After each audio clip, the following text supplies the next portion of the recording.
Muy buenas noches, estimados televidentes.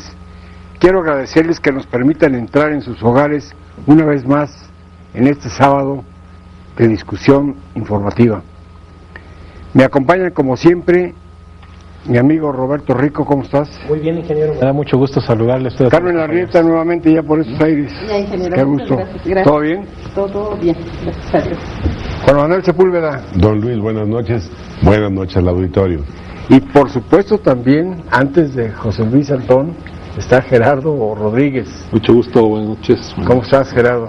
Bien, mira, aquí un sábado más. Compartiendo la espada con el licenciado Sepúlveda. Compartiendo la espada con esa Sepúlveda. Muy bien.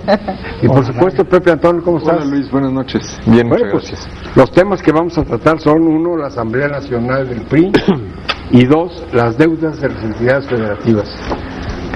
La semana que transcurre, dos sucesos importantes tenemos y dos declaraciones muy importantes del presidente. Una de ellas que decía: tomaré las decisiones que exigen la transformación del país, y dos, no hay intereses intocables.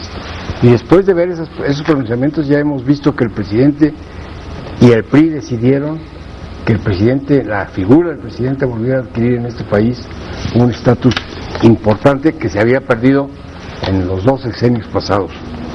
Vamos a ver qué nos trae la 21 Asamblea Nacional. Pepe, ¿tú qué le viste? ¿Qué novedades traemos ahí? Porque yo logré ver dos puntos muy importantes. Una de ellas, lo del tema del petróleo, y otra muy importante también es la posición del presidente dentro de la Asamblea, ¿no? Sí, que podría ser, Luis, un tema negativo en términos mediáticos para el PRI, pero que al final del día, si uno analiza a la semana posterior de la Asamblea Nacional, yo me imaginé que estaríamos discutiendo el problema mediático que para el PRI representa haber aprobado modificaciones estatutarias para la discusión del IVA en alimentos y medicinas y la apertura al capital privado en el sector energético. Pero en realidad la discusión ha estado en el nuevo cargo del presidente en un órgano interno del partido.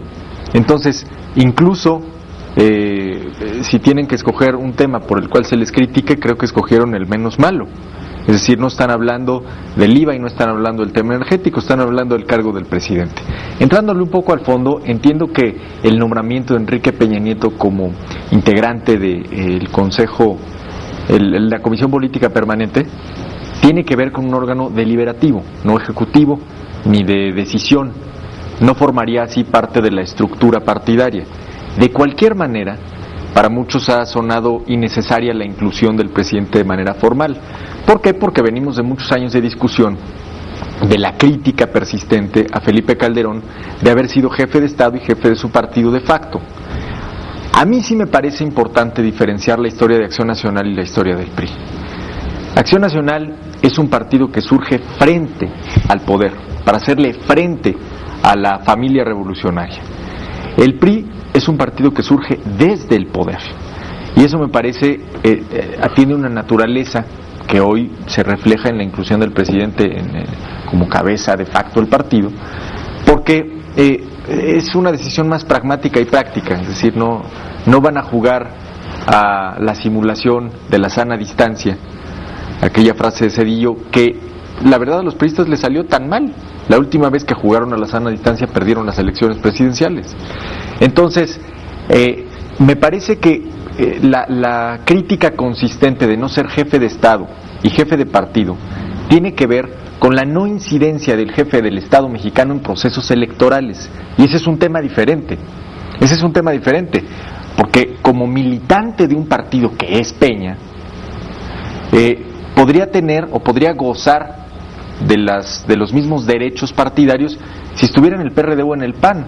Le escuchaba yo a César Camacho antier diciendo que tanto el PAN como el PRD contemplan que los presidentes participen en la vida interna de sus partidos políticos. Entonces, tratando de sintetizar esto, me parece que la decisión es mediáticamente muy positiva, porque estamos discutiendo de esto y no del IVA y no del tema de la apertura en el tema de participación público-privada en el sector energético. Y dos, vale mucho la pena hacer esta diferencia de la esencia del PAN y del PRI para entender el por qué un presidente tiene cierta incidencia en un partido y cierta incidencia en otro. Pero si tú recuerdas, la obsesión del PRI, del PAN, era que el presidente de las repúblicas lo acotaran totalmente, pero acabaron por perder la figura presidencial, y en cambio hoy deben estar arrepentidos cuando ven que la fuerza de un presidente es importante para poder seguir actos de gobierno. Yo creo que hoy lo que haga Peña va a ser aplaudido, pues porque tiene la fuerza de un presidente. ¿Usted qué opina, licenciado? Bueno, yo ahí tengo mis reservas. Por eso al le pregunté. respecto. A ver, vaya, históricamente, o sea, ¿qué es lo que ocurre con la llegada de Vicente Fox a la presidencia? Se empeña en despedazar la imagen del presidente de la República. O sea, trabajaron ellos en el discurso atacando al presidente todopoderoso, vertical, la figura presidencial. a la figura presidencial fuerte, se la pasaron ahí.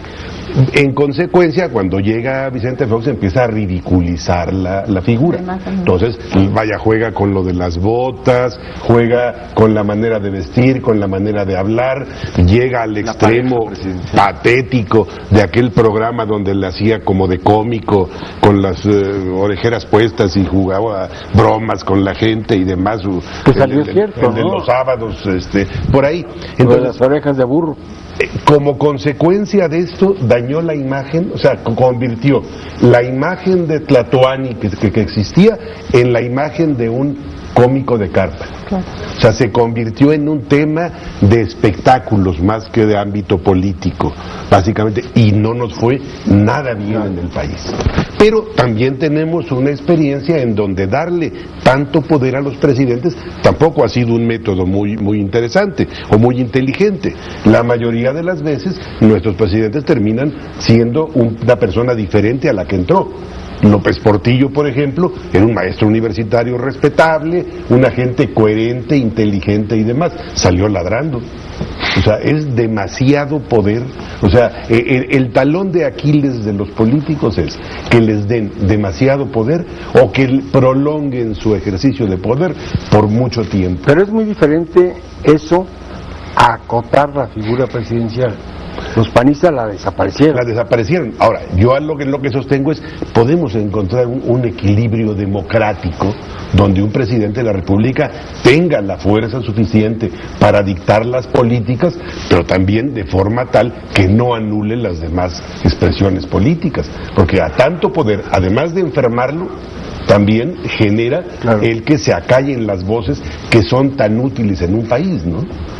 Gerardo, ¿tú cómo ves las cosas? Porque, por un lado, es el PRI el que quita sus candados sobre la privatización, supuestamente de Pemex. ¿Es privatización? ¿Es apertura?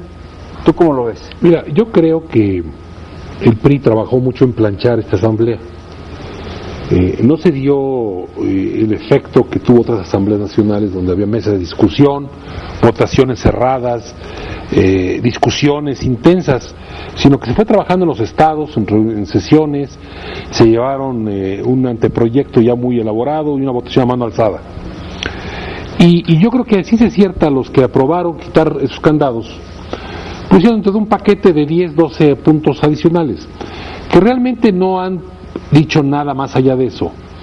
Ok, lo que hicieron fue permitir que el PRI no se pueda oponer o no puede ser obligado a no oponerse por algún tema relacionado con un apoyo que tenga explícito por la cuestión del petróleo y del... ¿Cuál es el otro tema? El IVA en alimentos. El IVA en alimentos y medicinas. Pero sí, creo yo, insisto en que lo que le ha faltado al PRI es una acertada política de comunicación social para aterrizar qué hubo atrás de esos acuerdos. Porque lo que después escuché que planteó el presidente nacional del PRI fue que lo que se iba a impulsar era una reforma integral donde todos los temas, incluso ese, se analizara, se tomó una decisión posterior. Sí, o sea, no quiere decir que el PRI va a promover que se aumente el IVA en las medicinas, sino que se discuta. ¿Sí? Sin embargo, creo yo que las formas como fue operado, a mí en lo particular no me gustó mucho, Creo yo que no se le dio voz a quien está en contra de esto, y si la hubo, bueno, pues no trascendió en lo absoluto ni por canalistas ni por nadie. Y creo yo que, por ejemplo, el asunto del presidente sí nos mete ruido, porque la Comisión Política Permanente no es un órgano independiente, es un órgano del Consejo Político Nacional. Que el Consejo Político Nacional sí toma decisiones de emisión de convocatorias, o sea, hay una serie de requisitos estatutarios, de artículos de los estatutos, donde están las facultades del Consejo Político Nacional. Y este grupo que preside el presidente en el PRI, pues va a operar como vínculo de los consejeros nacionales y con la dirigencia nacional para ir tomando decisiones en el camino. Pero ¿no crees que hoy los legisladores del PRI están más abiertos a poder tener discusiones de cualquier índole? Ojalá. Ya sin ese chaleco de fuerza que le tenía. Puede ser, pero mira, el asunto está en que nuestro régimen presidencial, donde el presidente es el jefe de Estado y jefe de gobierno, complica la posibilidad de que el jefe de Estado y gobierno tenga un cargo de dirigencia en cualquier comisión de un partido político. Si fuera un régimen parlamentario, sería natural y normal. El régimen presidencial no, porque el presidente tiene que buscar ser imparcial en los procesos electorales que se van a... Este año va a haber 10 en los estados, y yo no me explico en cuál se van a poner las camisetas. Si va a acudir a ver la postulación de candidatos, sacar convocatorias, a generar las estrategias electorales, la plataforma del partido, como priista, va a ser muy difícil que se quite la camiseta con jefe de Estado y Gobierno y que no la acuse que se está entrometiendo. Pero está evitando con esto el que puedan surgir problemas al interior del PRI que atoren las tan necesarias reformas. Yo sí creo que esto está evitando ese problema, en lo particular. Vamos a hacer una pausa. Roberto, te prometo que regresando entras tú. Vamos a hacer una pausa. Recuerda, estamos en la mesa de diálogo y análisis de Visto Bueno Televisión. Regresamos.